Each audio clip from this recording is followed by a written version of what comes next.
चलिए भारत के संविधान के बनने की कहानी देखते हैं। एक कहानी जिसे लिखने में दशकों लग गए। क्या आप जानते हैं भारत का संविधान दुनिया का सबसे लंबा लिखित संविधान है? वाकई कमाल की बात है। तो सवाल ये है कि इतना बड़ा दस्तावेज आखिर लाइन बाय लाइन बना कैसे? इसकी शुरुआत हुई उन नियमों से जो लिखे तो भारत के लिए गए पर भारतीयों ने नहीं लिखे थे। ये सिर्फ कानून नहीं थे, बल्कि ये वो सीढ़ियां थीं जिनसे भारत के शासन की रूपरेखा तय हुई। पहला बड़ा कदम था 1773 का रेगुलेटिंग एक्ट। इससे कंपनी पर ब्रिटिश सरकार का कंट्रोल शुरू हुआ। फिर 1857 का विद्रोह हुआ और इसके बाद ईस्ट इंडिया कंपनी का राज खत्म। सत्ता सीधे ब्रिटिश ताज के पास चली गई।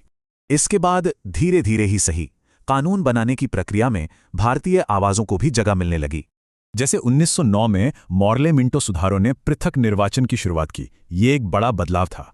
1935 का एक्ट तो समझिए हमारे संविधान का ब्लूप्रिंट ही बन गया, एक मजबूत ढांचा।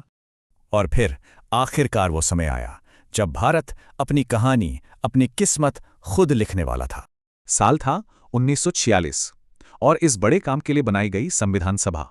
अब इतना बड़ा काम था तो इसे संभालने के लिए अलग अलग समितियां बनाई गईं, जैसे प्रारूप समिति। और ड्राफ्टिंग कमेटी के अध्यक्ष डॉक्टर बी.आर. अम्बेडकर को संविधान का मुख्य शिल्पकार कहा जाता है। तो देखिए, प्रोसेस एकदम साफ था। सभा बनी, समितियां बनी, ड्राफ्ट पर बहस हुई और फिर उसे अपनाया गया। पूरे 2 साल, 11 महीने और 18 दिन लगे। इतनी मेहनत के बाद हमारा संविधान तैयार हुआ। तो 26 नवंबर 1949 को इसे अपनाया गया और 26 जनवरी 1950 से ये पूरी तरह लागू हो गया। और नतीजा? एक ऐसी किताब जो लोगों ने लोगों के लिए लिखी, दुनिया के सबसे बड़े लोकतंत्र की बुनियाद। इसी ने हमारे लोकतंत्र की नींव रखी, फेडरल सिस्टम, संसदीय सरकार और सबसे जरूरी मौलिक अधिकार। इसका मकसद बिल्कुल साफ था, एक ऐसा समाज बनाना जहां सबको न्याय और बराबरी का हक मिले।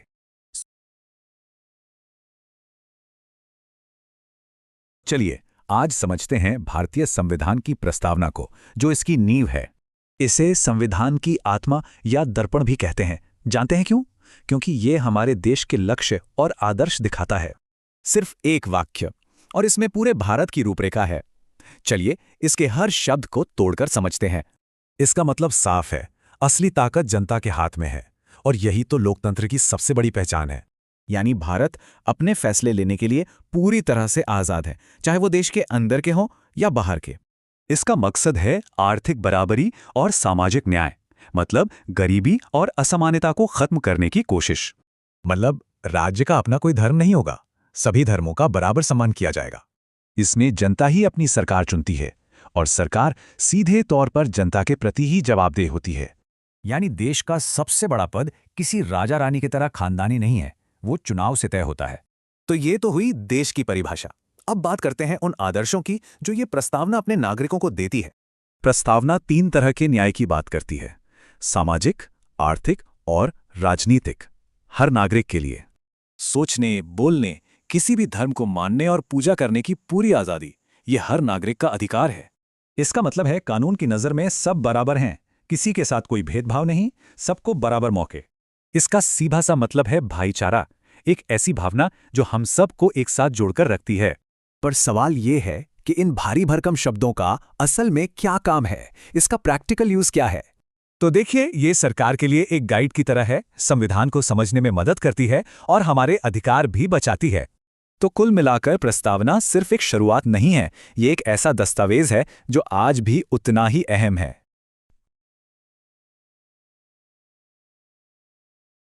साल था 1885 जब भारतीय राष्ट्रीय कांग्रेस बनी।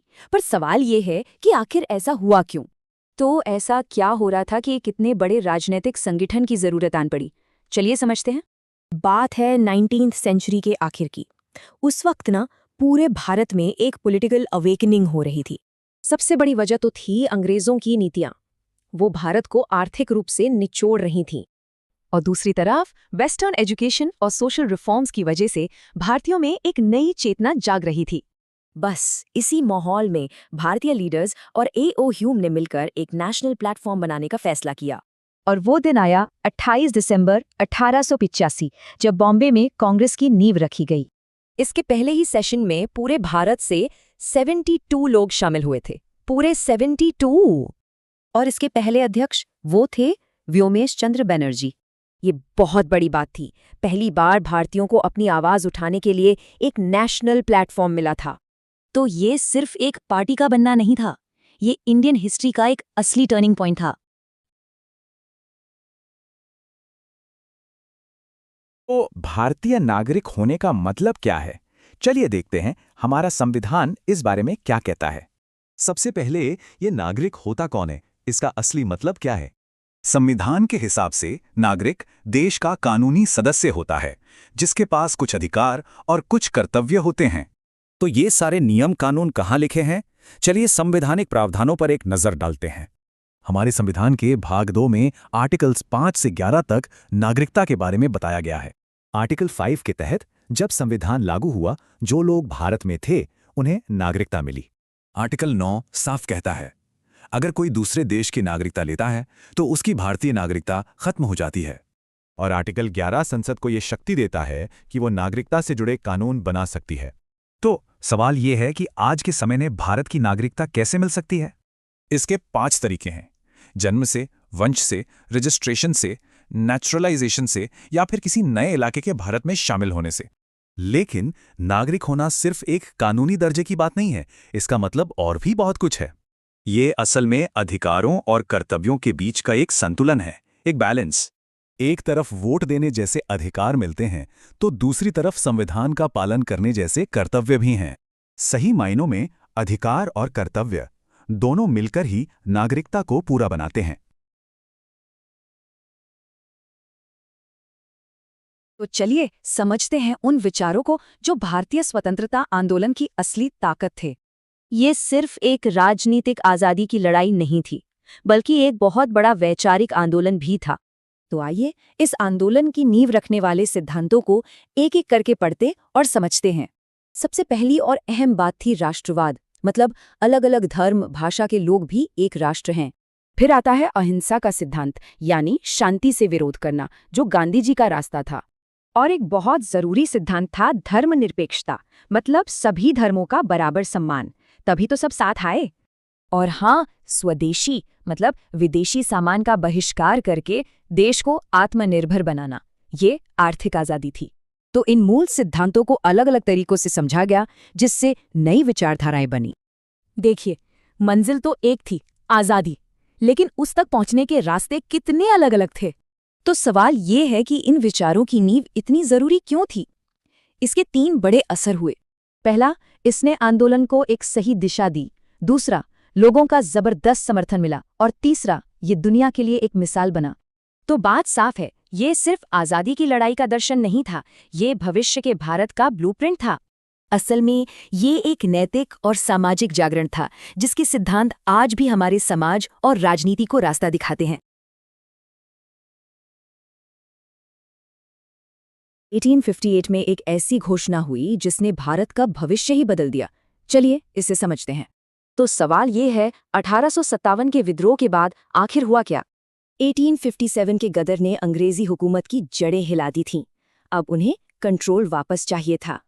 और इसी माहौल में आई ये घोषणा जिसने ब्रिटिश राज के एक नए चैप्टर की शुरुआत की। सबसे बड़ा बदलाव, ईस्ट इंडिया कंपनी का राज खत्म हो गया। अब सत्ता सीधे महारानी विक्टोरिया यानी ब्रिटिश क्राउन के हाथ में आ गई। तो इस ऐलान में भारतीयों को क्या मिला? चलिए एक एक करके इसके वादों को देखते हैं। पहला वादा था बराबरी का। कहा गया कि धर्म या जाति के आधार पर कोई भेदभाव नहीं होगा। दूसरा वादा था धार्मिक स्वतंत्रता का, यानी अपने धर्म को मानने की पूरी आज़ादी। और तीसरा वादा, काबिल भारतीयों के लिए सरकारी नौकरियों के दरवाजे खोले जाएंगे। सिर्फ आम लोग ही नहीं, रियासतों के राजा महाराजाओं के लिए भी इसमें कुछ खास था। याद है डॉक्ट्रिन ऑफ लैप्स? इसी नीति ने कई राजाओं को अंग्रेजों के खिलाफ कर दिया था। तो इस घोषणा ने उस डॉक्ट्रिन ऑफ लैप्स को हमेशा के लिए खत्म कर दिया। चौथा वादा राजाओं से था, उनकी संधियों और अधिकारों का पूरा सम्मान किया जाएगा। लेकिन इन वादों के पीछे असली मकसद क्या था? क्या ये सिर्फ भरोसे की एक चाल थी? सबसे बड़ा सवाल, क्या ये वादे सिर्फ कागज पर ही रह गए या सच में पूरे हुए? हकीकत वादों से कोसों दूर थी। मौके बहुत कम थे और दखलंदाजी पहले जैसी ही थी। यानी ये सब बस एक दिखावा था। असली पावर तो अब भी ब्रिटिश अधिकारियों के पास ही थी। वादे भले ही खोखले निकले, पर इसी घोषणा ने लोगों को अपने हक मांगने का एक आधार दे दिया। चलिए बात करते हैं भारत सरकार अधिनियम 1919 की, जिसे मॉन्टेग्यू जेम्स फोर्ड सुधार भी कहते हैं। ये एक्ट ब्रिटिश सरकार लाई थी। क्यों? क्योंकि भारतीयों की राजनीतिक मांगें लगातार बढ़ रही थी। कागजों पर तो इसका मकसद था भारतीयों को अपने ही देश के प्रशासन में ज्यादा शामिल करना। और इसकी सबसे खास बात थी एक नई प्रणाली, जिसे कहते थे द्वैध शासन या डायरकी। मतलब प्रांतीय सरकार के कामकाज को दो हिस्सों में बांट दिया गया था, बिल्कुल साफ साफ। कुछ विषय भारतीय मंत्रियों को मिले और अहम विषय जैसे वित्त और पुलिस अंग्रेजों ने अपने पास रखे। इसके अलावा केंद्र और प्रांतों की शक्तियों का भी साफ साफ बंटवारा कर दिया गया। और ये हुआ कैसे? परिषदों में ज्यादा भारतीयों को शामिल किया गया और केंद्र में 2 सदन बनाए गए। ये 2 नए सदन थे, काउंसिल ऑफ स्टेट और लेजिस्लेटिव असेंबली, जिससे भारतीय प्रतिनिधित्व बढ़ा। वोटिंग के नए नियम भी आए। हालांकि वोट देने का अधिकार सबको नहीं था, बहुत सीमित था। और जो सेपरेट इलेक्टोरेट्स की विवादित व्यवस्था थी, उसे सिखों और ईसाइयों तक बढ़ा दिया गया। एक और बड़ी बात, पहली बार विधायिका को बजट पर थोड़ा बहुत कंट्रोल मिला, हालांकि ये पूरा नहीं था। तो सवाल ये उठता है कि इतने सारे बदलावों के बाद असली पावर आखिर थी किसके पास? जवाब सीधा है, असली ताकत गवर्नर जनरल के पास ही थी। वो कोई भी कानून रोक सकते थे। लेकिन इतनी कमियों के बावजूद इस एक्ट की भारत के भविष्य के लिए काफी अहमियत थी। इससे प्रशासन में भारतीयों की भागीदारी बढ़ी और लोकतांत्रिक प्रक्रियाओं को भी एक नई दिशा मिली। अब बात करते हैं दूसरी तरफ की। इस एक्ट में ऐसी क्या कमियां थी जो ये फेल हो गया? पहली बात, द्वैध शासन का सिस्टम पूरी तरह फेल हुआ और असली पावर तो अंग्रेजों के पास ही रही। तो कुल मिलाकर ये एक्ट खामियों से भरा था, पर भारत के संवैधानिक सफर में एक जरूरी पड़ाव था।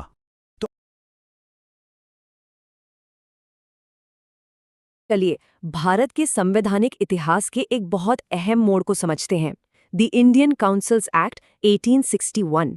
1857 का महाविद्रोह, ये ब्रिटिश साम्राज्य के लिए एक बहुत बड़ा झटका था। इसने उन्हें अपनी शासन व्यवस्था पर फिर से सोचने को मजबूर कर दिया। तो इसी के जवाब में आया द इंडियन काउंसिल्स एक्ट 1861। इसका मकसद था एडमिनिस्ट्रेशन में सुधार लाना। मतलब ये एक्ट ब्रिटिश पॉलिसी में एक बहुत बड़े बदलाव की शुरुआत थी। तो चलिए इसके मेन प्रोविजंस को देखते हैं। शुरुआत करते हैं गवर्नर जनरल की काउंसिल से। तो एडमिनिस्ट्रेटिव काम को बेहतर ढंग से चलाने के लिए गवर्नर जनरल की एग्जीक्यूटिव काउंसिल में और सदस्य जोड़े गए। और कानून बनाने के लिए गवर्नर जनरल अब लेजिस्लेटिव काउंसिल में कुछ एक्स्ट्रा मेंबर नियुक्त कर सकते थे। और ये जो नए एडिशनल मेंबर्स थे, इनकी संख्या 6 से 12 के बीच रखी गई थी। और सबसे खास बात, पहली बार भारतीयों को लेजिस्लेटिव काउंसिल में शामिल किया गया। लेकिन यहाँ एक बात ध्यान देने वाली है, उनकी भूमिका बहुत ही लिमिटेड और सिर्फ नाम की थी। काम को आसान बनाने के लिए लॉर्ड कैनिंग ने पोर्टफोलियो सिस्टम शुरू किया। इसमें हर सदस्य को एक खास डिपार्टमेंट दिया गया। इसके साथ ही पावर का डिसेंट्रलाइजेशन भी शुरू हुआ, यानी शक्ति अब केंद्र से प्रांतों की ओर जाने लगी। इस एक्ट ने गवर्नर जनरल को इमरजेंसी में एक बहुत बड़ी ताकत दी। ये ताकत थी ऑर्डिनेंस जारी करने की, मतलब एक तरह का टेम्पररी कानून। और गवर्नर जनरल का जारी किया हुआ कोई भी ऑर्डिनेंस 6 महीने तक लागू रहता था। तो फिर इस एक्ट की असली अहमियत क्या थी? आखिर ये इतना जरूरी क्यों है? असल में ये एक नींव का पत्थर था। इसने कुछ ऐसे जरूरी कॉन्सेप्ट्स दिए जो आगे चलकर और विकसित हुए। लेकिन इस एक्ट की अपनी कुछ बड़ी सीमाएं भी थी। ये बदलाव उतने भी बड़े नहीं थे जितना लगते हैं। और यही इस एक्ट का सबसे बड़ा विरोधाभास है। मतलब एक कदम आगे तो था, पर बहुत ही छोटा सा। तो देखिए, नए स्ट्रक्चर तो बने, लेकिन जो असली पावर बैलेंस था वो बिल्कुल पहले जैसा ही रहा। कुल मिलाकर 1861 का एक्ट एक अहम शुरुआत थी, अंत नहीं। इसने एक नया रास्ता जरूर खोला। चलिए 1892 के इंडियन काउंसिल्स एक्ट को लाइन बाय लाइन समझते हैं। तो सवाल ये है कि भारत में लोकतंत्र की नींव पड़ी कैसे? चलिए देखते हैं। बात है 19वीं सदी के आखिर की, जब भारत में राजनीतिक जागरूकता की एक नई लहर उठ रही थी। तो हुआ ये कि 1885 में कांग्रेस बनी और सुधारों का दबाव बढ़ने लगा, जिससे 1892 का ये एक्ट आया। तो ब्रिटिश सरकार का जवाब था 1892 का इंडियन काउंसिल्स एक्ट। पर इसमें था क्या? आइए इस एक्ट के 4 सबसे जरूरी हिस्सों को तोड़कर समझते हैं। पहला कदम था परिषदों का विस्तार। मतलब अब ज्यादा भारतीय सदस्य इसमें शामिल हो सकते थे। और हाँ, पहली बार चुनाव की बात हुई, भले ही वो सीधे चुनाव यानी डायरेक्ट इलेक्शन नहीं थे। मतलब नाम सुझाए तो जाते थे, पर आखिरी फैसला तो गवर्नर जनरल का ही होता था। एक और बड़ा अधिकार मिला, अब सदस्य सालाना बजट पर बहस कर सकते थे। और सिर्फ इतना ही नहीं, वो अब सरकार से सवाल भी पूछ सकते थे। थोड़ी जवाबदेही तो बढ़ी। तो इन सभी प्रावधानों का असल में असर क्या हुआ, चलिए देखते हैं। देखिए, इस एक्ट का महत्व ये था कि इसने राजनीतिक चेतना जगाई और लोकतंत्र की नींव रखी। लेकिन कहानी का दूसरा पहलू भी है। इस एक्ट की अपनी कुछ सीमाएं भी थीं। यहां देखिए, अधिकार तो दिए गए, पर असली ताकत वो अभी भी दूर थी। तो असल बात ये थी कि चुनाव सीधे नहीं थे और परिषदों के पास कोई खास विधायी शक्ति नहीं थी। कुल मिलाकर 1892 का एक्ट भारत के संवैधानिक विकास में एक जरूरी पर बहुत ही सीमित कदम था। आइए बात करते हैं उस एक कानून की जिसने भारत की तकदीर ही पलट दी, गवर्नमेंट ऑफ इंडिया एक्ट 1858। बात है 1857 की, एक ऐसा विद्रोह जिसने भारत में ब्रिटिश राज की नींव हिलाकर रख दी। इस घटना ने एक बड़ा सवाल खड़ा कर दिया, अब भारत पर शासन का तरीका क्या होगा। तो आज समझेंगे इस विद्रोह की वजह, वो नया कानून जो लिखा गया और उसका असर क्या हुआ। इस विद्रोह ने एक बात तो साफ कर दी थी, ईस्ट इंडिया कंपनी का राज अब खत्म होने वाला था। तो ब्रिटिश संसद ने पास किया 1858 का एक्ट और इसी के साथ कंपनी राज का अंत हो गया। अब पावर सीधे ब्रिटिश क्राउन यानी महारानी और लंदन के संसद के हाथ में आ गई। तो चलिए भारत के लिए लिखी इस नई रूल बुक की कुछ खास लाइनें पढ़ते हैं। सबसे बड़ा बदलाव, गवर्नर जनरल का पद अब वाइसरॉय कहलाया, जो सीधे क्राउन का प्रतिनिधि था। लंदन में एक नया पावर सेंटर बना, सेक्रेटरी ऑफ स्टेट, जिसके पास भारत का पूरा कंट्रोल था। और इनकी सलाह के लिए 15 सदस्यों की एक काउंसिल बनाई गई। तो अब पावर का फ्लो सीधा था, क्राउन से सेक्रेटरी ऑफ स्टेट और फिर वाइसरॉय तक। पर यह एक्ट सिर्फ नए पद बनाने के लिए नहीं था, एडमिनिस्ट्रेशन में भी बड़े बदलाव किए गए। सेना को पूरी तरह से रीऑर्गेनाइज किया गया, भारतीय सैनिक कम और ब्रिटिश सैनिक ज्यादा कर दिए गए। लेकिन इन सब बदलावों के बावजूद भारतीयों के लिए कुछ खास नहीं बदला था। इस रूल बुक में भारतीयों को शासन में कोई असली हिस्सेदारी नहीं दी गई। फैसले अभी भी लंदन में ही हो रहे थे। लेकिन कमाल की बात यह है कि अनजाने में ही सही, इसी एक्ट ने भारत के संवैधानिक भविष्य की नींव रखी। तो इस एक्ट की लेगेसी दो तरफा थी, एक तरफ स्थिर प्रशासन और दूसरी तरफ विदेशी कंट्रोल का कस्ता शिकंजा। चलिए 1947 के उस एक्ट पर नजर डालते हैं जिसने भारत में ब्रिटिश राज को कानूनी तौर पर खत्म किया। सिर्फ इस एक कानून ने करीब 200 साल पुराने ब्रिटिश राज का अंत कर दिया। तो सवाल ये है कि आखिर कौन सी ऐतिहासिक वजहों ने इस बड़े कानून की नींव रखी।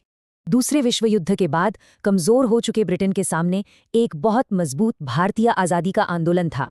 ठीक है, तो अब देखते हैं कि इस एक्ट के अंदर असल में था क्या।